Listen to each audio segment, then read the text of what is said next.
No one had seen the Earth from space. No one knew that we were on this blue planet. Yeah. No one knew what it looked like from out there. And Gagarin was the first person to see it. One of the things I think about is how dangerous those early days were for Gagarin, for Glenn, for everybody involved.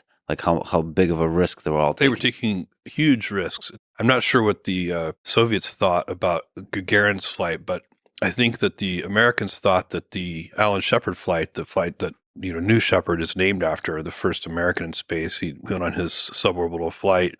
They thought he had about a 75% chance of success.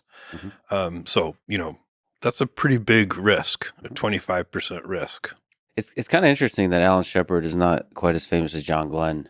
So for people who don't know, Alan Shepard is the first astronaut, The first American in space. American in suborbital flight. Correct. And then the first orbital flight is Then John Glenn is the first American to orbit the Earth.